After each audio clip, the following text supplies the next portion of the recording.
Hello friends, welcome to my channel creating wealth. तो आज मैं आपके लिए लेके आया हूँ पीएसयू सेक्टर से एक बैंक, जिसके बारे में आज हम डिटेल्ड एनालिसिस करेंगे। पीएसयू बैंक में से एक ये बैंक है जिसके बारे में आज हम डिटेल्ड एनालिसिस करेंगे, जानेंगे कि ये बैंक किस तरीके की आगे सर्विसेज प्रोवाइड कर रही है, आगे इसके क्या फ्यूचर प्लान्स हो सकते हैं और उसको देखते हुए शेयर का क्या टारगेट हो सकता है। तो चलिए स्टार्ट करते हैं। बैंक का नाम है केनरा बैंक। और केनरा बैंक जिस तरीके से आगे पेसअप कर रही है और आगे बढ़ने की कोशिश कर रही है, आपको पता ही है कि इस बार जो बजट में गवर्नमेंट ने जो बोला है और हमारे जो वित्त मंत्री जी ने जो बोला है कि आगे हम बेड बैंक बनाएंगे, उससे इनको रेजोल्यूशन मिलेगा जो एनपीएस हैं उनका, और जो अभी ये आगे जो लोन देंगे उनके लिए तो अलग से एक कमेटी बनेगी। तो पॉसिबिलिटी है जिस तरीके से इन बैंकों के पास में जो काफी सारे जो एनपीए हैं उनको एक तो ये धीरे धीरे कम कर रहे हैं, और हो सकता है कि धीरे धीरे जो पीएसयू बैंक्स हैं, एक तो वैसे ही गवर्नमेंट जो है पीएसयू बैंक सब कम करना चाह रही है, और कुछ बैंक्स का तो उन्होंने पहले ही किसी ना किसी बैंक के साथ में उन्होंने पहले ही मिक्सअप कर दिया, जैसे कि केनरा बैंक के साथ में सिंडिकेट बैंक का मिक्सअप उन्होंने कर दिया है। और कुछ और जो बैंक हैं जो बिल्कुल ही घाटे में चल रही हैं, जिनमें पैसा लगाना ठीक नहीं है, तो उनको वो प्राइवेटाइजेशन में भी लगी हुई है हमारी जो सरकार है। और आप देखेंगे आगे उनसे कुछ ना कुछ बेहतर फायदा देखने को ही मिलेगा, और कुछ जो बैंक्स हैं उनको ये अपने पास रखेंगे और उनको एक तरीके से फुली सर्व्ड करेंगे, फुली फोकस्ड उन पे रहेंगे। और बैंक जिस तरीके से अपने जो परफॉर्मेंस अच्छे से दिखा पाए, बीच में कहीं भी कोई घोटाले जैसी कोई स्थिति ना आए, तो उनको लेके काफी गवर्नमेंट जो है बहुत ही ज्यादा है कहने इस समय पे फोकस्ड है, अलर्ट है। तो इसलिए पॉसिबिलिटी है कि आने वाले टाइम में ये बैंक जो हैं आगे इनके कुछ भविष्य सुधरते हुए दिखें। तो उन्हीं में से ही एक बैंक मैंने आपके सामने रखी है, Canara bank.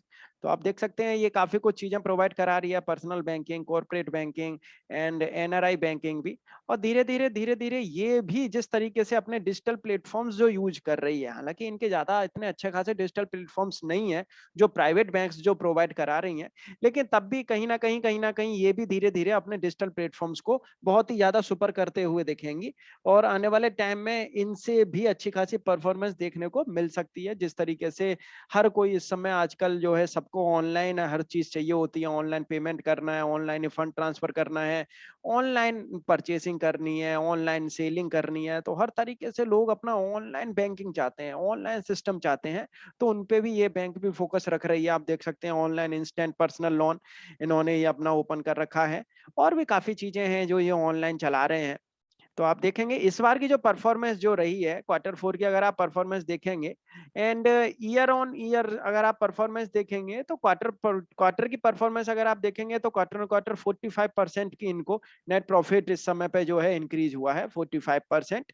And year on year भी देखेंगे तो एवरी पैरामीटर पे, मोस्टली एवरी पैरामीटर पर आपको इनका परफॉर्मेंस सुधरता हुआ ही नजर आएगा। एनपीए भी जिस तरीके से ये थोड़ा सा एनपीए को भी घटाने में लगे हुए हैं, और हो सकता है कि आगे आने वाले टाइम में ये बैंक भी बेहतरीन परफॉर्मेंस दिखाती हुई नजर आए। Domestic business recorded a growth of rupees 1,27,498 crore year on year. तो जिस तरीके से थोड़ा ही इनकी जब परफॉर्मेंस जो सुधर रही है, क्योंकि काफी टाइम तक ये बैंक देखेंगे आप, मैं आपको दिखाऊंगा आगे आने वाले टाइम में कि बहुत ही ज्यादा इनके वर्स्ट रिजल्ट रहे हैं, लेकिन अब थोड़ा सा सुधरती हुई दिख रही है ये।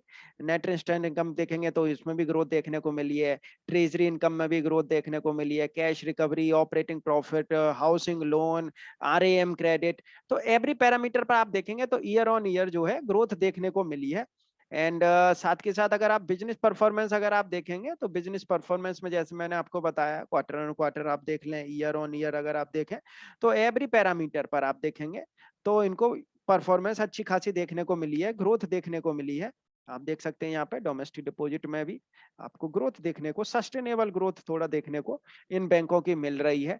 एंड रैम भी अगर आप देखेंगे, रैम का मतलब है retail, agriculture and elite, MSME. तो इन सेक्टर से जो है आप देखेंगे तो इस समय पे आप देखेंगे यहाँ पे 56.24%, और प्रीवियस अगर ईयर आप देखेंगे तो 52.43%। तो इसमें भी इनको एडवांस मिक्स में भी ग्रोथ देखने को मिली है। Achievement under mandate targets prayer sector, total priority आप देखेंगे उसमें 40% नॉर्मल, 52.39% प्रेयर। एंड एग्रीकल्चर में भी आप देखें small and marginal farmers and weaker section में achieve the mandate norms in respect of, तो उस तरीके से ये जो है उस पर प्रायोरिटी अपना रख रहे हैं। और उसी के ही तरीके से ये अपना आगे प्रायोरिटी सेक्टर रखे, उसी पे ही ज़्यादा वर्कआउट ये कर रहे हैं।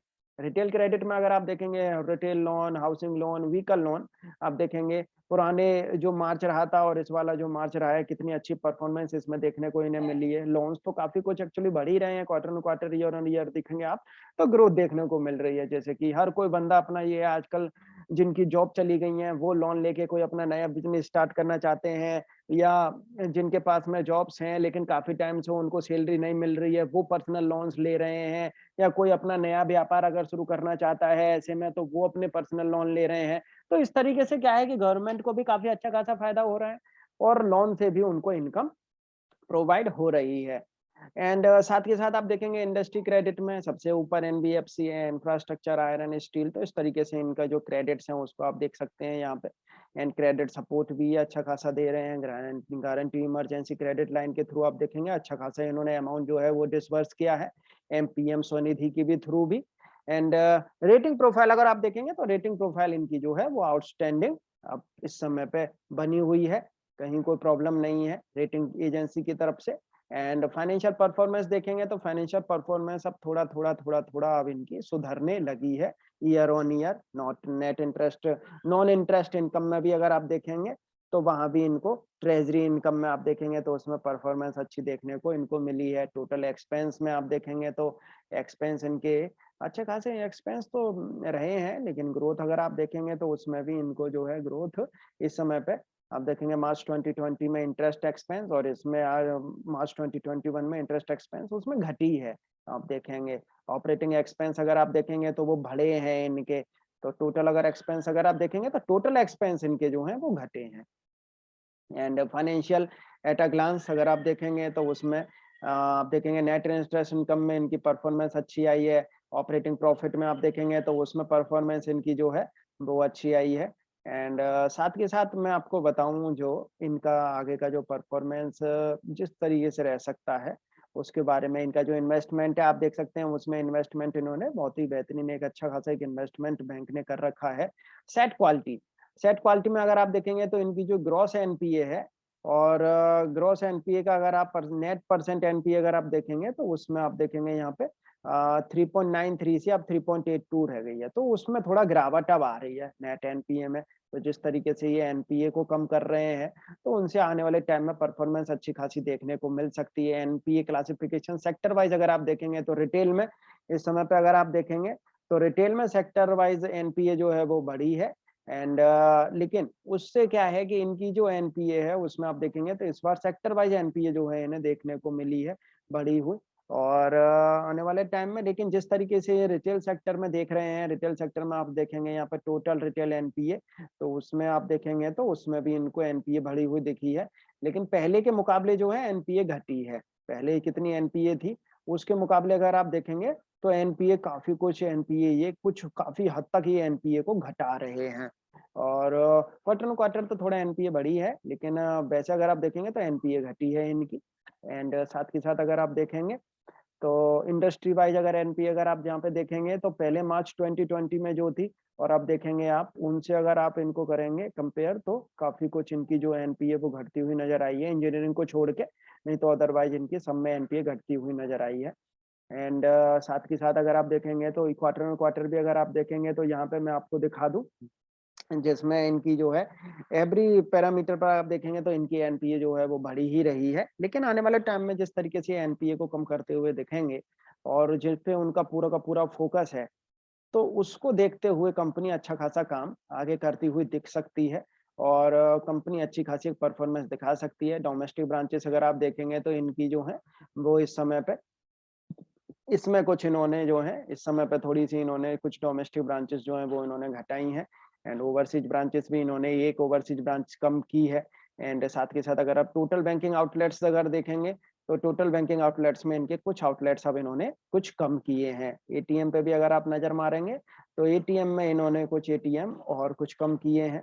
तो आप देख सकते हैं यहाँ पे कुछ ना कुछ थोड़ा-थोड़ा ये अपना कर रहे हैं जिससे कि आगे परफॉर्मेंस अच्छी आए और परफॉर्मेंस बेहतरीन देखने को मिले। कुछ ये है कि आगे ऑपरेटिंग जो मार्जिन्स हैं वो सुधरते हुए दिखें, आगे उनसे उनको फ़ायदा होता हुआ दिखे। तो गवर्नमेंट भी उस पे काम कर रही है, बैंक्स भी उस पे अच्छा खासा एक काम कर रही हैं, जिससे कि बैंक की जो है एक वैल्यूएशन सुधरती हुई दिखे, बैंक के प्रॉफिट सुधरते हुए दिखें।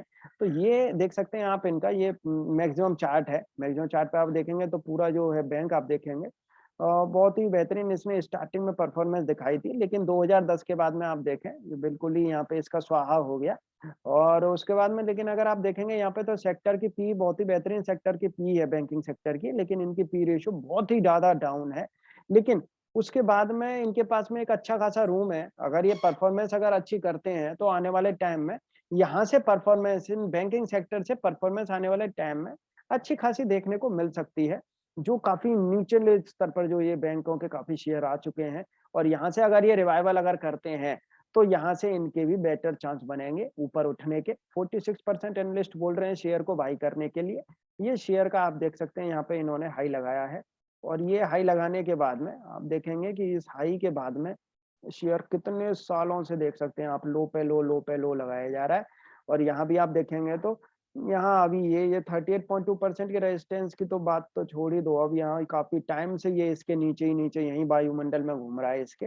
मैं इस वाले लो को लेने के बजाय मैं ये वाला भी अगर लो आपके सामने रखूं, ये जो लो इन्होंने जो इसने जो लगाया था, इस वाले लो को अगर हम लेंगे, ये वाला जो लो लगाया था, ये हाई लगाने के बाद में ये फिर जो लो लगाया, उसके बाद में अगर आप देखेंगे तो शेयर कितने सालों से आप देख सकते हैं यहाँ पे माइनस ही माइनस है। कितने बियरिश ट्रेंड में आप देखेंगे 2013 से ये शेयर अपने लो लगाने के बाद 2013 से ये बेयरिश ट्रेंड में ही चल रहा है। तो काफ़ी अच्छे खासे साल हो चुके हैं, इसीलिए मैं कहता हूँ पहले ज़रूर आप ट्रेंड को देखें। ट्रेंड के हिसाब से पहले उसे परफ़ॉर्म करने दें, तब ही आप कोई ना कोई शेयर परचेज़ करें। पहले उसका ब्रेकआउट आने दें, बुलिश ट्रेंड में उसे लौटने दें, तभी आप परचेज़ करें। 2013 के भी अगर जो लोग इसमें फँसे हुए होंगे, जब उन्हें लगा होगा कि हाँ, यहाँ से ये एक मूवमेंट दिखाएगा, और उसने जो मूवमेंट दिखाई आप देख सकते हैं 38.2% के रेजिस्टेंस के पास-पास ही दिखाई।